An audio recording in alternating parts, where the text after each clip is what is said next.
नमस्कार दोस्तों। तो हम पढ़ रहे थे vibrational spectra of harmonic oscillator, जो हमने प्रीवियस क्लास में कवर किया था। हमने उसमें देखा था कि एनर्जी क्या होती है किसी भी डायटोमिक मॉलिक्यूल की, जो वो as a simple harmonic oscillator work करता है। तो आज हम पढ़ेंगे isotopic effect on vibrational spectra, क्योंकि जो हमारे पास एनर्जी लेवल्स आए हैं, स्पेक्ट्रल लाइंस जो आए हैं डायटोमिक मॉलिक्यूल की, जब वो हार्मोनिक ऑसिलेटर की तरह वर्क करता है, तो यदि हम आइसोटोप इंक्लूड करें डायटोमिक मॉलिक्यूल के एटम्स में, तो किस तरीके से हमारे पास एनर्जी आएगी, किस तरीके से स्पेक्ट्रल लाइंस आएंगी, वो हमें देखना है। तो स्टार्ट करते हैं, ठीक है। तो जो क्लासिकल फ्रीक्वेंसी होती है सिंपल हार्मोनिक ऑसिलेटर की, वो हमारे पास ये है, जो हमने प्रीवियस क्लास में भी मैंने आपको बताया था।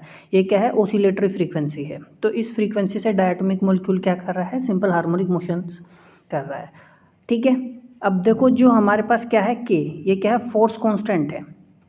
तो जो फोर्स कांस्टेंट होता है, ये इलेक्ट्रॉनिक मोशन डिटरमाइन करता है। Force constant is determined by electronic motion only. तो हमारे पास जो आइसोटोपिक इफेक्ट का इस पर कोई प्रभाव नहीं पड़ेगा बिल्कुल भी, ठीक है ना।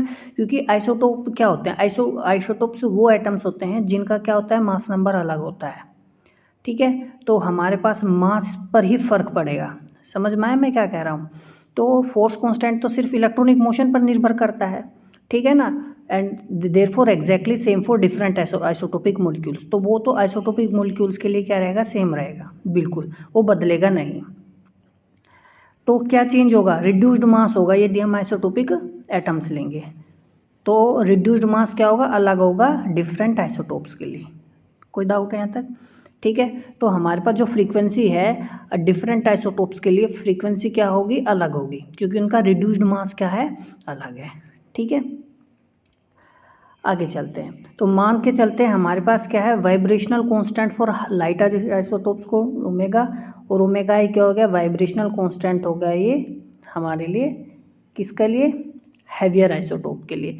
तो देखो, मैंने बताया था, जो हमारे पास वाइब्रेशनल कांस्टेंट होता है, ये होता है हमारे पास ऑसिलेटर फ्रीक्वेंसी अपॉन में सी, ठीक है। ये हमारे पास और क्या होता है? इसको हम और क्या बोलते हैं? ये वेव नंबर भी है हमारे पास। क्या है ये? वेव नंबर भी है, ठीक है। मैंने इसको इससे डिनोट किया था, वाइब्रेशनल कांस्टेंट को ओमेगा से। आप इससे भी डिनोट कर सकते हैं, आपकी मर्जी है, ठीक है। जैसे मैंने पहले भी, क्यों देखो, म्यू अपॉन में सी क्या था? 1/λ ही तो होता है। ये क्या है? 1/λ, और 1/λ क्या होता है? वेव नंबर होता है, ठीक है। कुछ बुक में इससे डिनोट किया गया, कुछ बुक में इससे डिनोट किया गया है। तो बस आपको ना डिनोटेशन पर ध्यान ना देकर कंसेप्ट पर ध्यान देना है, जैसे मैं ऑलमोस्ट बोलता हूँ, ठीक है। अब देखो ध्यान से, तो हमारे पास जो वाइब्रेशनल कांस्टेंट है, जो एक वेव नंबर है, देखो सी तो कांस्टेंट हो गया। तो आइसोटोपिक मॉलिक्यूल के लिए ओमेगा क्या होगा? ऑसिलेटरी फ्रीक्वेंसी के इक्वल होगा। तो ओमेगा हाइवियर आइसोटोप्स के लिए और लाइटर आइसोटोप्स के लिए हमारे पास ओमेगा आई, और ये आ गया, ठीक है। आप इसको डैश से भी डिनोट कर सकते हैं, मैंने हाइवियर के लिए आई से डिनोट किया है, ठीक है। समझ में आया? और ऊपर हमने क्या देखा? ऑसिलेटरी फ्रीक्वेंसी क्या है? डायरेक्ट इन्वर्सली प्रोपोर्शनल है अंडर रूट म्यू के। तो देखो, डायरेक्ट इन्वर्सली प्रोपोर्शनल है अंडर रूट म्यू के। तो ये आपको कंसेप्ट समझ में आ गया कहाँ से आया। अब देखो, इनको जब डिवाइड करेंगे तो हमारे पास कुछ ना कुछ तो वैल्यू आएगी। ये फॉर्मूला आपको ध्यान रखना है, काफ़ी इंपॉर्टेंट है, ठीक है। न्यूमेरिकल्स वगैरह में और मल्टीपल चॉइस क्वेश्चन में आपसे पूछ लेगा, और पूछा गया है। अब प्रीवियस कर्स क्वेश्चन आपने देखे होंगे। तो मान लेते हैं हमने क्या है? रो आया है, मतलब कोई नंबर आया होगा ना, डिनोट करके इन दोनों को डिवाइड करके, तो नंबर हम से कर लेते हैं, लेट अस अज्यूम रो आया है, ठीक है। अब बात देखो, हैवियर आइसोटोप के लिए हमारे पास ये तो है, तो हैवियर आइसोटोप के लिए ज़्यादा होगा। तो ऑसिलेटरी फ्रीक्वेंसी जो होगी हैवियर आइसोटोप्स के लिए, वो क्या आएगी? कम आएगी, क्योंकि इन्वर्सली प्रोपोर्शनल है। क्योंकि ये ज़्यादा है तो रो का वैल्यू क्या आएगा? 1 से कम आएगा। ये बेसिक मैथमेटिक्स है। तो हैवियर आइसोटोप मॉलिक्यूल है द स्मॉलर फ्रीक्वेंसी, ठीक है। एक ये बात आपको ध्यान रखनी है। तो यदि 2 डायटोमिक मॉलिक्यूल है, ठीक है ना। अब जैसे मान लो, मैं एग्जांपल के लिए लेता हूँ, कार्बन मोनोऑक्साइड है, ठीक है। इसमें 12 लिया, और एक मैंने लिया कार्बन मोनोऑक्साइड जिसमें कार्बन 13 है। तो ये वाइब्रेट यदि करेगा, तो जो इंफ्रारेड फ्रिक्वेंसी ये रिलीज़ करेगा, उसकी वो फ्रिक्वेंसी कम होगी इसकी कंपैरिजन में, ठीक है ना। ये कम होगी इसकी फ्रिक्वेंसी। कोई डाउट है? फ्रीक्वेंसी हमने कर ली। अब बात करते हैं हम एनर्जी। अब देखते हैं एनर्जी पर क्या फ़र्क पड़ेगा। देखो, वाइब्रेशनल एनर्जी टर्म्स। अब वाइब्रेशनल एनर्जी टर्म्स हम देखेंगे 2 आइसोटोप की मॉलिक्यूल्स की। वो ये होता है, ये हमने किस में लिखा है? वेव नंबर के टर्म्स में लिखा है, ठीक है ना, कोई डाउट है? ये मैं प्रीवियस क्लास में आपको बताया था। तो ये हमारे पास लाइटर आइसोटोप के लिए हो गया, और ये क्या हो गया, हैवियर आइसोटोप के लिए फॉर्मूला हो गया हमारे पास। अब देखो यहाँ से मैं ओमेगा EI जो है, देखो ये मैं डिनोमिनेटर में है, न्यूमरेटर में चला जाएगा इधर ओमेगा, तो मैंने इसका वैल्यू लिख दिया सिंपली यहाँ पे, ये आ गया। ठीक है, तो देखो ये एनर्जी है लाइटर आइसोटोप की वेव नंबर के टर्म्स में, ये क्या है, एनर्जी है हैवियर आइसोटोप्स की वेव नंबर के टर्म्स में। अब देखो रो क्या था, रो तो 1 से कम था ना, तो ये 1 से कम है, तो 1 से कम मान लो कोई वैल्यू 1 से कम क्या होगी, जैसे 0.1 है ना, 1 से कम ही तो है। तो देखो यदि 0 से ज़्यादा, ठीक है ना, और 1 से कम कोई वैल्यू हमारे पास है ना, यदि हम उसकी किसी में मल्टीप्लाई करते हैं ना, तो वो वैल्यू एक्चुअली में और कम हो जाती है। समझ में आया मैं क्या कह रहा हूँ? ठीक है ना, होपफुल लगता है शायद आप, अब ये भी आपका कंसेप्ट हो सकता है ना समझ में आया, अभी दिखाता हूँ मैं आपको कि कहने का मतलब देखो क्या है। यदि ये चीज़ नहीं समझ में आए कोई दिक्कत नहीं है, अभी देखो ये हो गया। तो देखो मैंने क्या किया, एनर्जी का डिफरेंस लो, तो मैं यहाँ क्या निकाल रहा हूँ, आइसोटोपिक शिफ्ट निकाल रहा हूँ। लाइटर आइसोटोपिक शिफ्ट क्या है, एनर्जी का डिफरेंस है लाइटर और हैवियर न्यूक्लियस जो वो हैवियर जो हमारे पास एटम है उनके बीच में एनर्जी का डिफरेंस क्या आएगा। अब आप एक बात देखो यहाँ पे गौर से, ठीक है, देखो हमारे पास ये क्या है, लाइटर एटम का था, ये क्या है, हैवियर एटम के लिए था।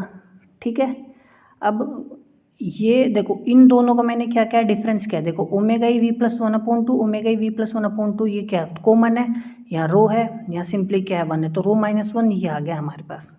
ठीक है ना, अब एक देखो रो का वैल्यू क्या था, 1 से कम ही तो था हमारे पास, क्या था, 1 से कम था, तो ये 1 से कम है, तो इसका मतलब ये वैल्यू क्या आएगी, नेगेटिव आएगी। तो ये वैल्यू नेगेटिव क्यों आ रही है, ये वैल्यू हमारे पास नेगेटिव क्यों आ रही है। ठीक है, देखो सॉरी ये उल्टा हो गया हमारे पास, ये यहाँ पर आई होगा और ये सॉरी यहाँ नहीं है। ठीक है, तो ये वैल्यू हमारे पास नेगेटिव आएगी, क्योंकि 1 का वैल्यू ये 1 से कम है, तो नेगेटिव क्यों आएगी, क्योंकि ये हमारे पास क्या है, ज़्यादा है। यानी लाइटर एटम्स के जो एनर्जी वैल्यू है, जो एनर्जी है लाइटर की क्या है, ज़्यादा। तो आप ये देख सकते हो लाइटर एटम के एनर्जी लेवल्स बनाए हैं मैंने, क्या बनाए हैं, एनर्जी लेवल्स बनाए हैं। ठीक है, और ये क्या है, हैवियर आइसोटोप के एनर्जी लेवल्स बनाए हैं। ठीक है, तो देखो थोड़े से क्या है, कम है, कितने कम है वो डिफरेंस हम यहाँ से पता कर सकते हैं। तो rho minus omega 1 plus upon 2, इसी को हम आइसोटोपिक शिफ्ट बोलते हैं। तो ये जो डिफरेंस है ना, यही मेरे पास क्या है, आइसोटोपिक शिफ्ट है। ठीक है ना, ये जो एनर्जी का डिफरेंस है ना एनर्जी लेवल्स में, इसको क्या बोलते हैं, आइसोटोपिक शिफ्ट। देखो आइसोटोपिक शिफ्ट क्या है, जब वाइब्रेशनल लेवल्स में है, वाइब्रेशनल स्पेक्ट्रल लाइंस में नहीं है, ध्यान से समझना, आप गड़बड़ कर सकते हो इस चीज़ को। तो ये आइसोटोपिक शिफ्ट हम निकाल सकते हैं, तो ये आएगी हमारे पास। ठीक है, तो लाइटर एटम्स के वाइब्रेशनल एनर्जी लेवल अब देखो हाइयर है, और जो है ज़्यादा है, और जो हमारे पास हैवी आइसोटोप है उसके देखो हम देख सकते हैं क्या है, कम है। ठीक है, तो यही हम यहाँ से समझे, वाइब्रेशनल जो मैंने बताया, vibrational levels of higher isotopes are lower than the corresponding level of lighter isotopes. ठीक है, यही अभी कंक्लूजन क्या है, सिंपली मैं बता चुका हूँ, different isotopic molecules have different vibrational levels and hence different vibrational frequency. Isotopic molecules के वाइब्रेशनल लेवल अलग अलग होंगे और सबकी वाइब्रेशनल फ्रीक्वेंसी भी अलग अलग होगी, क्योंकि उनकी वाइब्रेशनल फ्रीक्वेंसी और वाइब्रेशनल एनर्जी लेवल्स मास पर निर्भर करते हैं। ठीक है ना, समझ में आया, कोई डाउट है तो भी देख सकते हो आप। तो मिलते हैं अब अगले टॉपिक में, एनहार्मोनिसिटी हम पढ़ेंगे। ठीक है, तब तक नमस्कार।